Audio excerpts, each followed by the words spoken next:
Hello everyone, welcome to episode 1 of Zed Run Explained with Goose Gang Racing. I just wanted to make this little video series about explaining Zed Run because I feel like there's currently a gap in the tutorial of the game to actually explaining what the game is about to new players. It kind of goes into basics of like creating your stable and stuff, but I think this is something that the community really needs, as like there's not really anyone to explain how to use the tools that they provide, and I just hope I can help you guys out. So the first thing is, what is Zed Run and how do you play? So Zed Run is a digital horse racing game where you can rent or own a racehorse.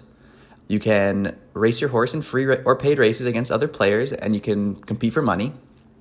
And the only requirement is that you need a MetaMask account and to create your stable on Zed.Run. So there are plenty of other tutorials on how to do this, so I won't waste your time with that. I just want to get right into the actual game. So the things that I think are super important for new people to know about are the tools available. So the first one is Haku.com, which is a marketplace for buying and selling horses. Here you can kind of do market research for what horses are selling for or what people are trying to buy horses for. The next one is the Zedge.com, which is a place for tracking horse traits using previous data. This is something that's super important, and that this is going to be the main focus of this video today. And next is Zlead.com. This is for tracking your horse's performance and final finish positions. And lastly, the Zed Run Discord. This one is kind of up to you, but it's kind of like an open chat room for everyone. It keeps you up to date with the game updates, and it's a really great place to ask questions for beginners because there are tons of people in there who are willing to help, and they can actually get more specific. And if you want to ask about like a specific horse or something like that, they are more than happy to help you out. So the first thing that I think is important to understand is the racing ecosystem. So this is something that was recently changed, and this is, in my opinion, the best move Zed Run's ever made, because they separated horses based on their level. And what level is it's kind of a power ranking of your horse. So they recently separated horses into 6 classes, so 6 through 1, where 1 is the highest power level and 6 is the lowest power level. The only difference between these classes is the buy-in. So when you're in class 1, you're competing for more money versus when you're in class 6. But now these horses in the lower classes actually have a place to compete, whereas before it was just dominated by all the horses in the top because there was nowhere to hide for these other horses. So now there's tons of new opportunities in the game, and I've been very successful since the start of Racing 2.0 using these tips that I'm showing you, because they've really reduced the impact of what a horse level means and made it much more focused on the traits of the horse. So the first thing that I wanted to basically quickly go over is racing basics. So there are 3 styles of distances. There's sprinter distances, mid-run distances, and marathon distances, which are those distances on the bottom left here. So 1,000 meters through 2,600 meters. And the other thing is the race formats and payout structures. So there are 5 main types of payout structures so far in winner take all, top 3, top 2, double up, and quadruple ups. So just quickly, basically to understand what these all are, is for winner take all, top 3 and top 2, the winner is rewarded with by far the largest sum of the prize pool. And for double up and quadruple ups, all that matters is that you finish in the top half or the top 3. So these create kind of unique racing situations where you're not even trying to win. So those ones where winner take all are usually much more profitable for those dominant horses, but it's a lot easier to enter the game through double ups where there's 6 horses that win. And it's pretty simple to find a very profitable horse in these races. So going more into those race types, the 2 main payout structures are top heavy and double up. So the ones that favor the winner favor something called high variance horses. And I'll explain that a little more, but you should understand what types of horses you should be racing in both of these types, because you want to make sure that the horse you're racing is suitable for the type. So you can see here I have 2 graphs on the bottom. On the left is a low variance horse, and on the right is a high variance horse. So you can see that on the left, that horse has much less first places than it has 6 through seconds. And this is a horse that would be perfect for double ups because it finishes in the top half most of the time, and that would be a profitable horse to run. Whereas you can see on the right distribution, that horse actually finishes in the bottom half most of the time, but it has way more wins than seconds or thirds. It's actually the two highest positions it finishes are first or last. So it's kind of like a boom or bust style horse. And what high variance basically is it widens the range of outcomes your horse can run, where if you have low variance, your horse will be very consistent and run pretty much the same run every time. Whereas these high variance horses can either go super fast or super slow. So these are super good horses for those ones where it's winner heavy, where you don't care if you get fourth or sixth. Like, you don't want those positions because they pay out the same as getting last.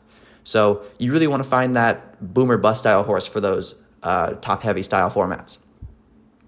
So now I'm going to explain and go in more in depth into horse traits. So horse levels and base ability. So a horse level is the overall power of the horse, and this will determine what class you're placed in.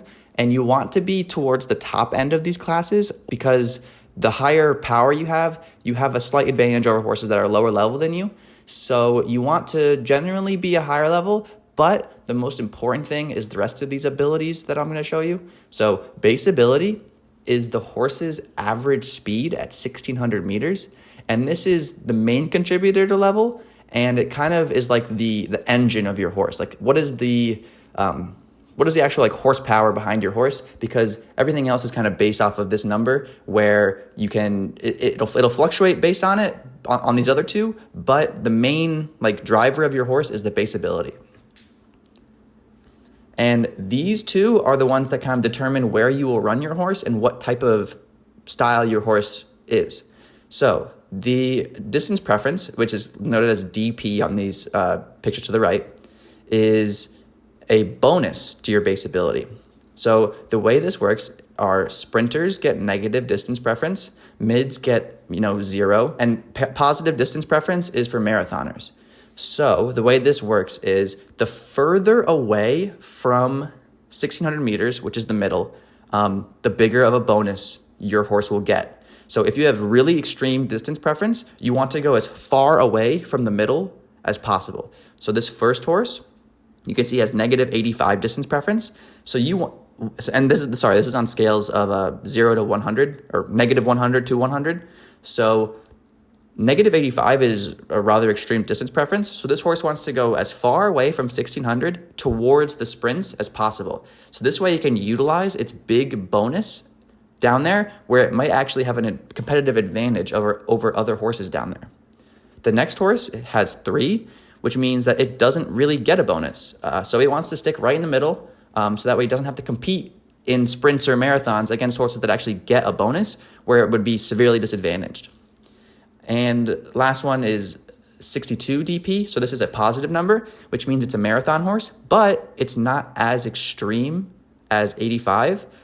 So you would expect this horse to kind of be like a 2,200 meter to 2,400 meter horse, just because it wants to, again, go away from 1,600 where it can actually utilize its bonus, but it won't get as big of a bonus up to all the way to 2,600, because there are horses up there with more bonus than it, so it would lose to those horses.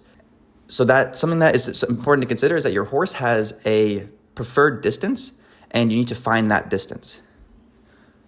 The next one is variance, and it's basically the consistency of the horse's runs. So like I said before, the higher your variance, the larger range of outcomes you actually have when you are running. So the first horse here has 37 variance, which is kind of in the middle.